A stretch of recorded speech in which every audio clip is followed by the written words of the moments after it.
I saw what was going on from the outside and just said, this is, ridiculous. Caitlyn Jenner is sharing a new insight into her relationship with the late Robert Kardashian Sr.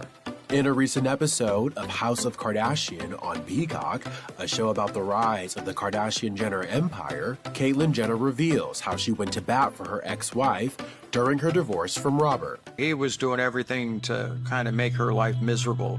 I saw what was going on from the outside and just said, this is, ridiculous. And so I called Robert up and said, hey, let's go to dinner.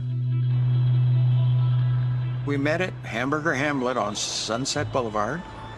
Just the two of us in a booth in the back.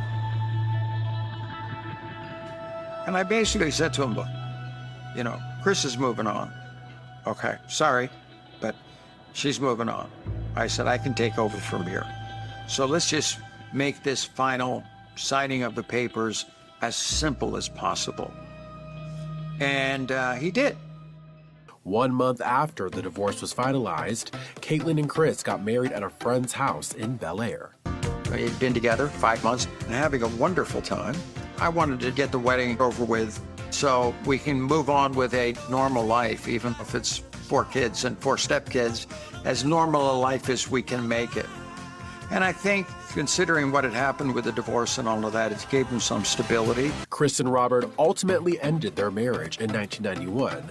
The famed lawyer remained in his ex's life as a father to their 4 children.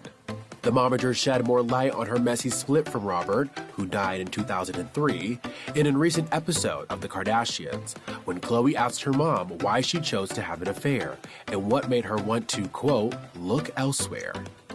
When you did that with my dad, and you had 4 kids, and you had a family, and this whole thing, yes, I know you were really young, which is a big factor.